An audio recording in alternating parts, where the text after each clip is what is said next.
Le jour où je suis rentrée de l'enterrement de ma meilleure amie et que j'ai trouvé les serrures de ma propre maison changées, avec un mot glissé sous la porte du garage, j'ai compris que parfois, les personnes qui prétendent vous aimer le plus sont celles qui vous regardent avec les yeux d'un comptable devant un bilan.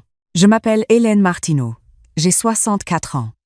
Pendant 38 ans, j'ai été infirmière dans le service de gériatrie du CHU de Bordeaux. J'ai tenu la main de gens qui mouraient seuls, j'ai consolé des familles effondrées, j'ai appris à lire la souffrance dans les yeux des autres avant même qu'ils ouvrent la bouche. On pense que ce métier vous endurcit. La vérité, c'est qu'il vous rend poreuse à tout ce qui est humain, au meilleur comme au pire. Mon mari Bernard est mort d'un infarctus un matin d'avril, il y a 6 ans. Il était encore en pyjama, sa tasse de café à la main. Il avait 61 ans. Nous avions prévu de voyager ensemble à la retraite, de faire le tour des vignobles de Bourgogne, de voir la mer du Nord qu'il n'avait jamais vue. La vie a d'autres projets, parfois. Notre fille unique, Camille, avait 31 ans à la mort de son père. Elle s'était mariée 2 ans auparavant avec Marc, un agent immobilier de Mérignac qu'elle avait rencontré lors d'une soirée chez des amis communs. Marc avait ce charme un peu lisse des gens qui savent vendre, ce sourire calibré, cette façon de vous regarder en hochant la tête comme si chacune de vos paroles était une révélation. Au début, je le trouvais sympathique. Avec le recul, je comprends que je confondais le talent commercial avec la sincérité. Après la mort de Bernard, Camille est venue me voir avec cette expression inquiète qu'elle avait depuis enfant quand elle voulait me demander quelque chose de difficile. Elle s'est assise à la table de la cuisine, elle a tourné sa tasse entre ses mains et elle a dit « Maman, nous avons pensé que tu ne devrais pas rester seule dans cette grande maison. » La maison en question était un pavillon de 140 mètres carrés dans le quartier de Codéran, à Bordeaux. Bernard et moi l'avions acheté en 1994. Nous l'avions rénové pièce par pièce au fil des années. Nous avions planté chaque arbre du jardin. Le rosier grimpant sur le mur de façade, c'est Bernard qui l'avait installé un dimanche de mars en sifflotant. Le chêne au fond du jardin, nous l'avions planté quand Camille avait eu son baccalauréat. Je savais ce que signifiait la phrase de ma fille. Pas une invitation à vivre ensemble par amour maternel, une proposition commerciale. Ils voulaient la maison, et ils avaient besoin que je la leur offre avec le sourire. Ce que je leur ai dit ce jour-là, c'est oui. Ce que j'ai fait dans les semaines qui ont suivi, en revanche, personne ne le savait. Avant de vendre mon appartement du centre-ville, celui que j'avais gardé à mon nom quand Bernard et moi avions acheté la maison à Codéran, celui qui m'avait servi de refuge les soirs de garde quand je ne voulais pas conduire fatiguée, j'ai utilisé une partie de l'assurance vie de Bernard pour acheter discrètement un petit 2 pièces rue Sainte-Catherine, 42 mètres carrés, au 2e étage d'un immeuble du 18e siècle, avec une vue sur les toits couleur ardoise que j'aimais regarder le soir en buvant mon thé. Mon notaire, Maître Blanchard, un homme méticuleux aux lunettes rondes qui avait géré toutes nos transactions depuis 20 ans, m'avait regardé avec une légère surprise quand je lui avais demandé de garder cet achat strictement confidentiel. Il n'avait pas posé de questions. C'est ce que j'appréciais chez lui. Ma sœur Michel, qui vit à Lyon et qui m'appelle chaque dimanche depuis la mort de Bernard sans jamais manquer une semaine, était la seule personne à qui j'en avais parlé. « Tu as bien fait », m'avait-elle dit simplement. Bernard avait raison. Une femme doit toujours garder quelque chose qui n'appartient qu'à elle.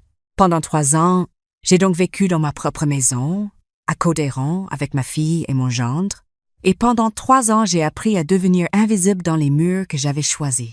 Au début, c'était des petites choses. Mon gendre qui réorganisait le garage sans me demander mon avis, qui rangeait les outils de Bernard dans des cartons en disant qu'il fallait optimiser l'espace. Ma fille qui redécorait le salon en disant que la vieille table en merisier de ma belle-mère était trop lourde visuellement. Cette façon qu'ils avaient, tous les deux, de parler de la maison comme si elle leur appartenait déjà, en utilisant notre maison au lieu de « chez toi, maman ». Puis les choses se sont précisées. Mon gendre avait pris l'habitude de recevoir des clients professionnels dans le salon le week-end, sans me prévenir. Des gens que je ne connaissais pas s'installaient dans le canapé où Bernard et moi regardions le Tour de France. Quand je le faisais remarquer à ma fille, elle prenait cet air légèrement agacé des gens qu'on dérange et elle disait « Maman, tu sais bien que Marc travaille beaucoup. Sois un peu compréhensive. » Être compréhensive. Pendant 38 ans, j'avais été compréhensive avec des patients qui hurlaient de douleur à 3 heures du matin, avec des familles qui refusaient d'entendre ce que les médecins leur disaient, avec des collègues épuisés qui craquaient dans les couloirs. Je savais très bien ce qu'était la vraie compréhension. Ce qu'on me demandait là n'en était pas. L'été dernier, Joëlle, ma meilleure amie depuis l'école d'infirmière, est tombée malade. Un cancer du poumon diagnostiqué en juin, fulgurant. Elle est morte en septembre. Joëlle n'avait pas d'enfant, pas de famille proche. Pendant ces dernières semaines, je suis allée la voir tous les jours à la clinique. Je lui tenais la main comme j'avais tenu celle de tant de patients, mais cette fois c'était différent. C'était ma Joëlle, celle qui m'avait fait rire aux larmes pendant 40 ans. Ses funérailles ont eu lieu à Périgueux, sa ville natale, où ses cousins l'ont enterrée. J'ai demandé à ma fille si cela lui posait un problème que je parte 3 jours. Elle m'a dit que non, bien sûr, et son gendre a ajouté avec ce sourire poli qui ne montait jamais jusqu'aux yeux. Prenez tout le temps qu'il vous faut. Je ne savais pas alors que ces 3 jours allaient changer le reste de ma vie. Le taxi qui me ramenait de la gare Saint-Jean s'est arrêté devant chez moi, un mardi en fin d'après-midi. Les platanes de la rue commençaient à perdre leurs premières feuilles. J'avais les yeux gonflés d'avoir pleuré pendant l'office, les pieds douloureux d'avoir trop marché sur les pavés du cimetière, et dans la poitrine ce vide particulier qu'on ne ressent que lorsqu'on perd quelqu'un qu'on aimait depuis si longtemps. J'ai tout de suite vu que quelque chose était anormal. Les stores du salon, que je laissais toujours à mi-hauteur, étaient complètement fermés. Une voiture inconnue stationnait dans l'allée, une voiture de luxe avec des plaques girondines. Et devant la porte du garage, une enveloppe Kraft glissait sous le battant inférieur, avec mon prénom écrit dessus de l'écriture de ma fille. Le chauffeur de taxi avait remarqué quelque chose. Il attendait sans couper le moteur, comme s'il pressentait que je n'allais pas entrer tout de suite. J'ai pris l'enveloppe. J'ai essayé ma clé dans la serrure de la porte d'entrée. Elle ne tournait plus. À l'intérieur de l'enveloppe, il y avait une lettre et une carte de visite. La lettre était courte. Ma fille avait une belle écriture ronde que je lui avais appris à former lettre par lettre. Assise à ce même bureau qui n'existait peu, être plus dans le salon réorganisé. Maman, nous avons réfléchi longuement. Marc a une opportunité professionnelle extraordinaire et nous avons besoin de plus d'espace pour la développer. Nous avons trouvé pour toi une résidence très agréable à Mérignac, avec un jardin et beaucoup d'activités. La chambre est déjà réservée. Marc t'appelle ce soir pour t'expliquer les détails. Nous t'aimons. Camille. La carte de visite appartenait à la résidence Les Glycines. Établissement médicalisé pour seniors. Tarif mensuel sur demande. Le chauffeur avait baissé sa vitre. Il avait une 60aine d'années, des mains d'ouvrier et des yeux bienveillants. « Vous avez besoin d'aide, madame ?» Je suis restée silencieuse 30 secondes.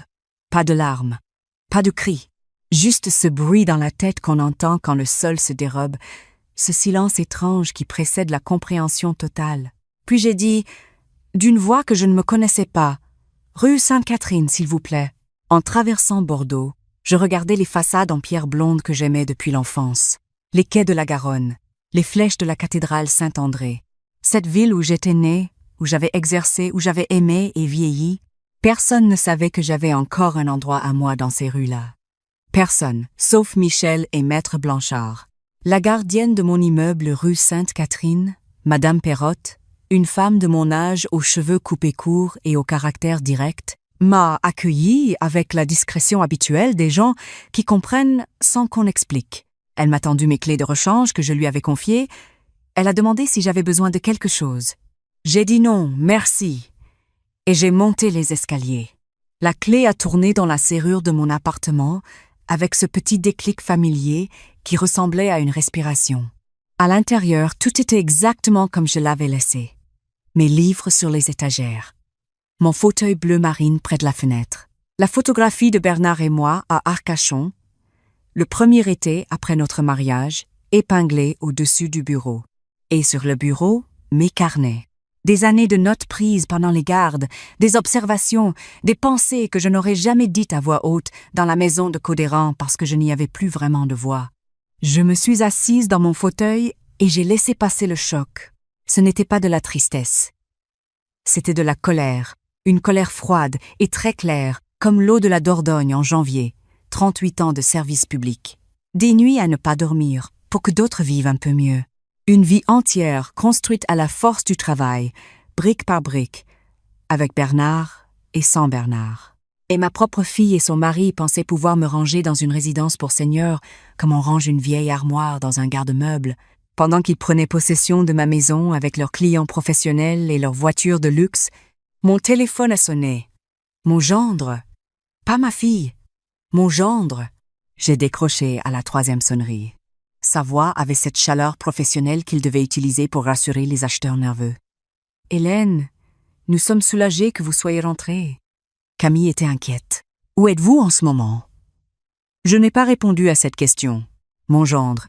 Qui a signé le titre de propriété de la maison de Codéran? Silence bref. Professionnel. Il était rodé, lui. C'est une question un peu directe. Nous avons signé ensemble, c'était.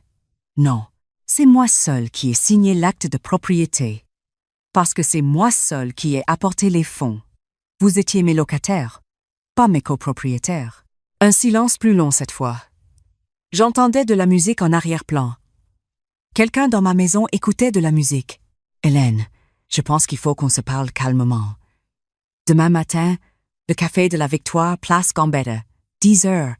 Nous pouvons tout arranger. J'ai dit que j'y serais. J'ai raccroché. Puis j'ai éteint mon téléphone.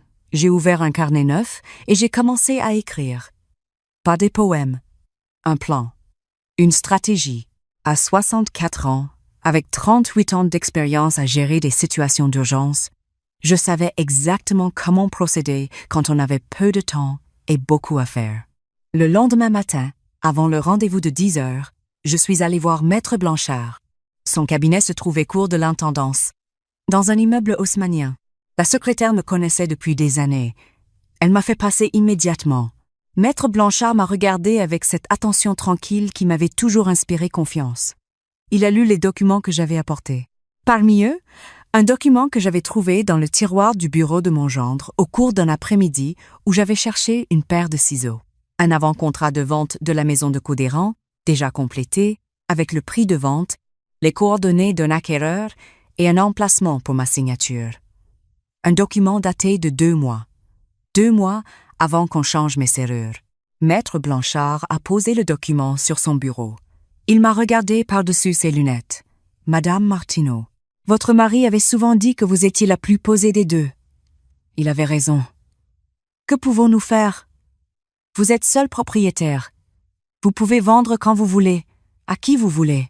Cet avant-contrat n'a aucune valeur juridique sans votre signature. En revanche, si votre gendre a tenté de faire signer ce document à quelqu'un en se faisant passer pour vous, nous n'en sommes pas là. Non. Alors, allons-y simplement. J'ai justement une cliente qui cherche un pavillon dans le secteur de Codéran depuis plusieurs mois. Puis-je l'appeler? Je lui ai dit oui. J'ai ajouté, comme 3 ans plus tôt Marguerite Dubois l'avait peu, être dit à son propre notaire, que je souhaitais procéder rapidement et discrètement, et que mon gendre ne devait rien savoir avant la signature. Maître Blanchard a souri de ce sourire imperceptible des gens qui ont tout vu. Je comprends parfaitement. Oui. À 10 heures, j'étais au café de la Victoire. Mon gendre était là, en costume sombre, l'air de quelqu'un qui prépare une négociation. Ma fille était arrivée avec lui. Elle avait des cernes. Elle avait du mal à me regarder dans les yeux. C'était déjà quelque chose. Ils avaient commandé des cafés. Je me suis assise en face d'eux et j'ai attendu qu'ils parlent en premier.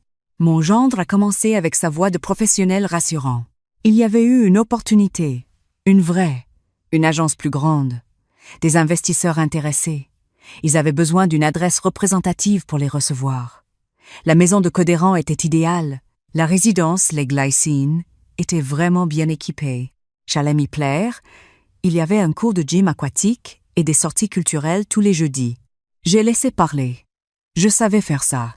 38 ans à écouter des gens dire des choses difficiles m'avait appris que les mots finissent toujours par s'épuiser si on ne les interrompt pas.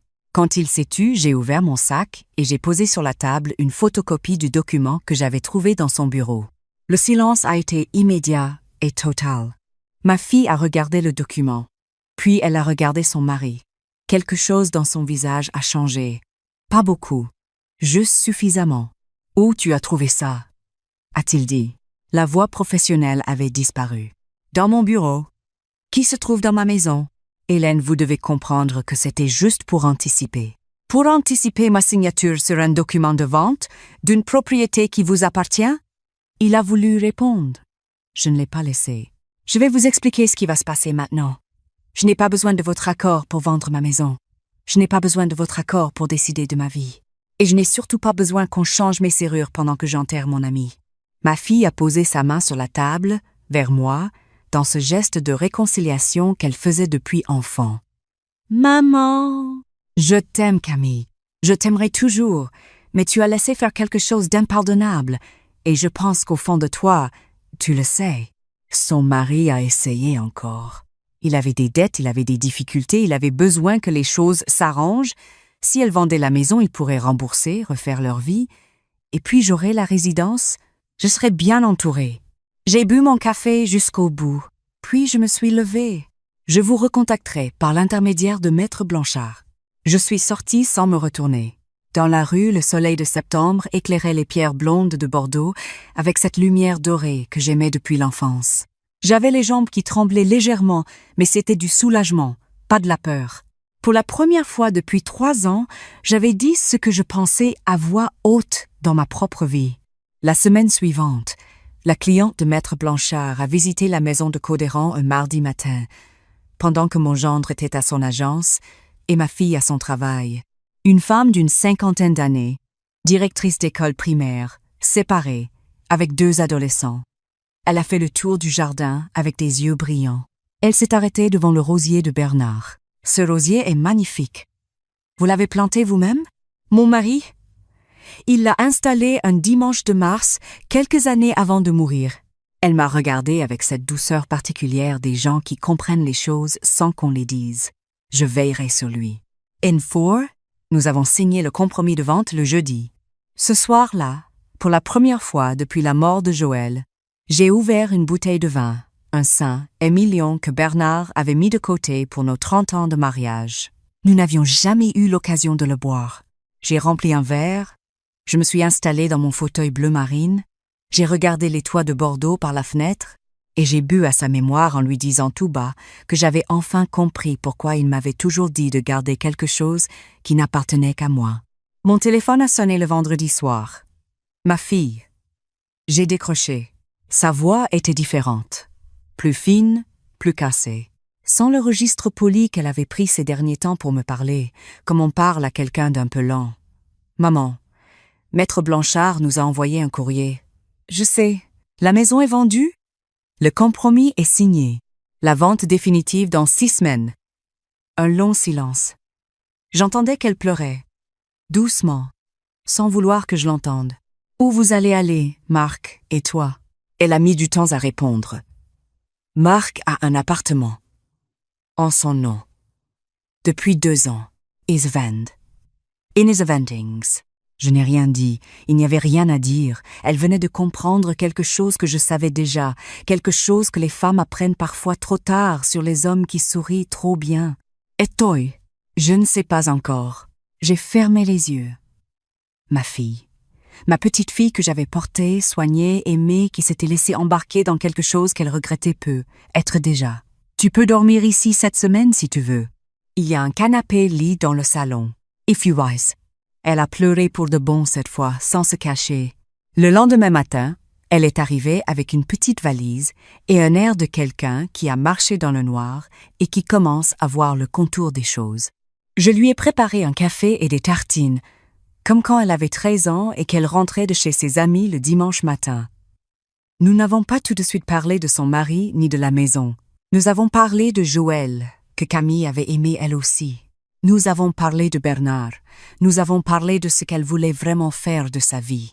C'était la première vraie conversation que nous avions depuis longtemps. Avec l'argent de la vente de la maison, j'ai fait 4 choses.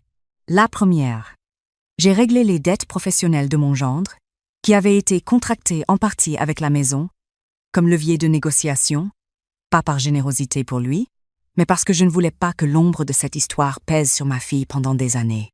La deuxième, j'ai acheté un appartement de 75 mètres carrés cour Pasteur, avec une grande cuisine, un balcon et suffisamment de lumière pour que mes plantes survivent à l'hiver. J'y ai installé le piano droit que j'avais mis en garde-meuble quand nous étions partis vivre à Codéran.